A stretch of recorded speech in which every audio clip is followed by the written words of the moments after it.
نحمده ونصلي على رسوله الكريم اما بعد فاعوذ بالله من الشيطان الرجيم بسم الله الرحمن الرحيم فإن آمنوا بمثل ما آمنتم به فقد اهتدوا آمنت بالله صدق الله مولانا العظيم۔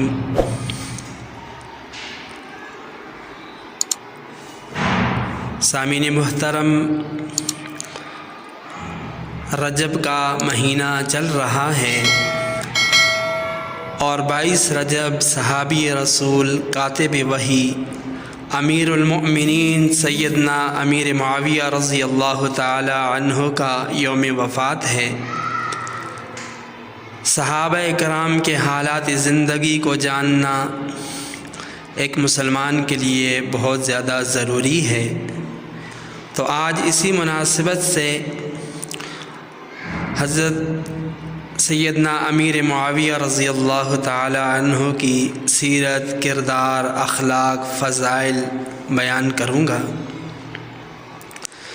سیدنا امیر معاویہ رضی اللہ تعالی عنہ وہ خوش نصیب انسان ہیں جو اللہ کے نبی صلی اللہ علیہ وسلم کے جلیل القدر صحابی ہیں۔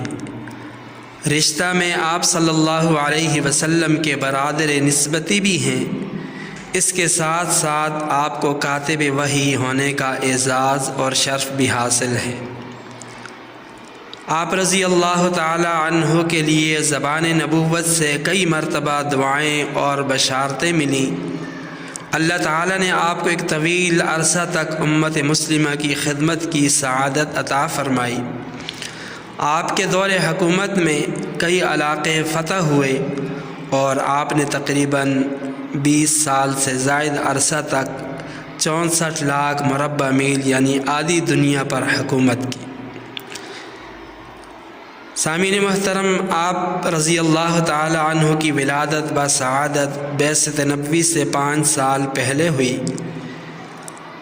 آپ کا سلسلہ نسب ماں اور باپ دونوں طرف سے 5ویں پشت میں رسول اللہ صلی اللہ علیہ وسلم کے نسب سے مل جاتا ہے۔ عمرۃ القضاء کے سال یعنی صلح حدیبیہ کے اگلے سال سن 7 ہجری میں اور بعض روایات کے مطابق صلح حدیبیہ کے سال ہی اسلام قبول کیا، لیکن اپنے اسلام قبول کرنے کا اعلان فتح مکہ کے موقع پر کیا۔ سیدنا امیر معاویہ رضی اللہ تعالی عنہ خود اپنے بارے میں فرماتے ہیں کہ صلح حدیبیہ والے سال جب کفار مشرکین نے رسول اللہ صلی اللہ علیہ وسلم اور حضرات صحابہ کرام کو بیت اللہ کا طواف اور عمرہ کرنے سے روکا، اور صلح حدیبیہ کے معاہدہ میں یہ بات طے پا گئی کہ حضور علیہ السلام اور صحابہ اس سال بغیر عمرہ اور طواف کیے واپس چلے جائیں گے اور آئندہ سال اس عمرے کی قضا کریں گے، تو اسی وقت اسلام میرے دل میں اتر چکا تھا اور میں نے اپنی والدہ سے اس کا ذکر بھی کیا، تو والدہ نے والد سے چھپانے کا کہا، اس پر میں نے اپنا اسلام چھپائے رکھا۔ فرماتے ہیں خدا کی قسم، جب رسول اللہ صلی اللہ علیہ وسلم نے حدیبیہ سے کوچ فرمایا تو میں اس وقت بھی آپ کی نبوت اور رسالت کی تصدیق کرنے والا تھا، اور جب آئندہ سال عمرۃ القضاء کے موقع پر نبی پاک صلی اللہ علیہ وسلم مکہ مکرمہ میں داخل ہوئے تو میں اس وقت مسلمان تھا اور میرے والد ابو سفیان کو بھی میرے اسلام لانے کا پتہ چل چکا تھا۔ اس پر ایک دن انہوں نے مجھے کہا کہ تم سے تو تمہارا بڑا بھائی یزید اچھا ہے کہ وہ میرے دین پر تو ہے، تو میں نے کہا کہ میں نے اپنے لیے بلائی میں کوئی کمی کوتاہی نہیں کی، یعنی میں نے اس میں بلائی اور بہتری سمجھی تو اسلام لایا ہوں، اور پھر میں نے فتح مکہ کے موقع پر اسلام کا علل اعلان اظہار کیا۔ اس پر رسول اللہ صلی اللہ علیہ وسلم نے مجھے مرحبا کہا۔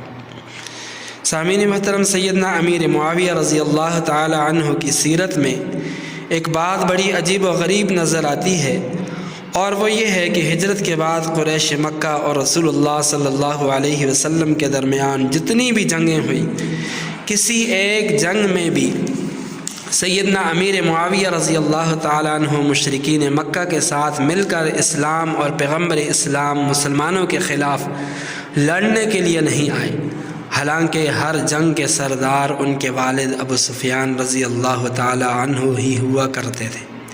اگر پہلی جنگ بدر ہی کو دیکھ لیا جائے تو جنگ بدر کے موقع پر آپ کی عمر تقریباً 20 سال تھی، لیکن بدر ہو، احد ہو، خندق ہو وغیرہ وغیرہ، کہیں بھی کسی بھی جنگ میں سیدنا امیر معاویہ رضی اللہ تعالی عنہ مسلمانوں کے مقابلے میں تلوار اٹھاتے ہوئے نظر نہیں آتے، بلکہ اسلام قبول کرنے سے پہلے ان کا کوئی ایک اقدام یا کوئی ایک لفظ بھی اسلام اور پیغمبر اسلام کے خلاف نہ تو ثابت ہے، نہ کوئی مئی کا لال ثابت کر سکتا ہے۔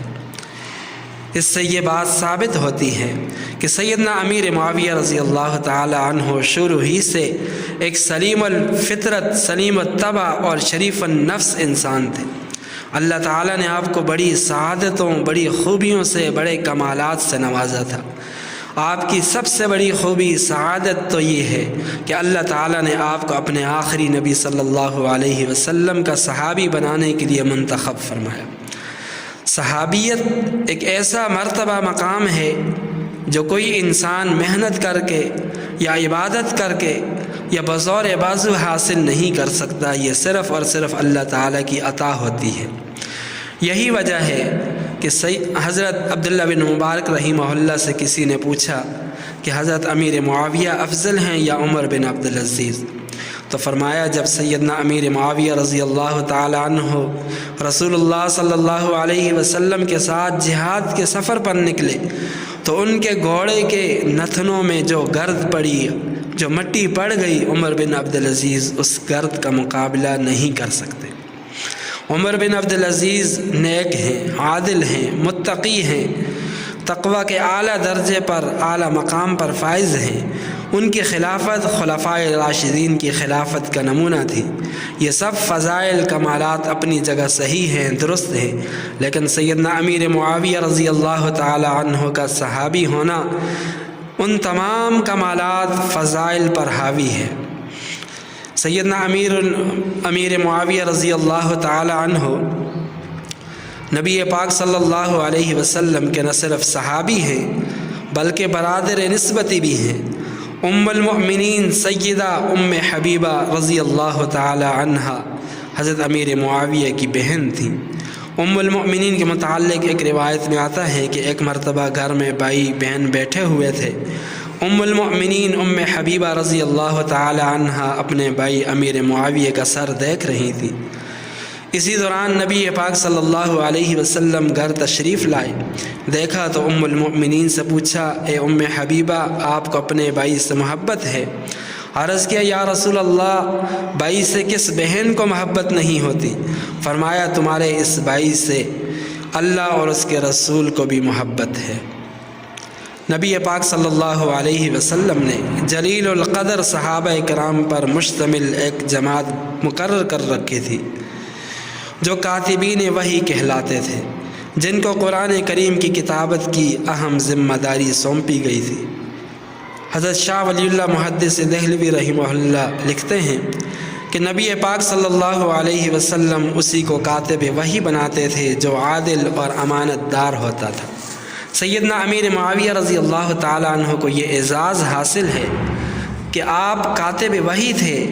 کاتب وحی ہونے کے ساتھ ساتھ نبی پاک صلی اللہ علیہ وسلم کے خطوط تحریر کرنے کی سعادت بھی آپ کو حاصل ہے، بلکہ اللہ کے نبی صلی اللہ علیہ وسلم نے مختلف ممالک کے بادشاہوں کو جو خطوط لکھے، تاریخ میں لکھا ہے کہ ان کی تعداد 165 ہے۔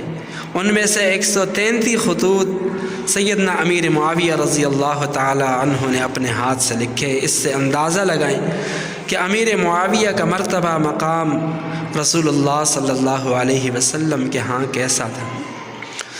سامعین محترم، امیر المؤمنین خلیفۃ المسلمین امیر معاویہ رضی اللہ تعالی عنہ کا شمار امت کے مشاہیر صحابہ کرام اور حکمرانوں میں ہوتا ہے۔ اللہ تعالیٰ نے ایک طویل عرصے تک امت کی خدمت کا موقع عطا فرمایا۔ امیر المؤمنین حضرت عمر فاروق رضی اللہ تعالی عنہ کا خلافت کا پورا زمانہ، حضرت عثمان رضی اللہ تعالی عنہ کی خلافت کا پورا زمانہ یہ شام کے گورنر رہے۔ اور پھر حضرت حسن کی دستبرداری کے بعد متفقہ طور پر امیر المؤمنین خلیفۃ المسلمین کی حیثیت سے رہے۔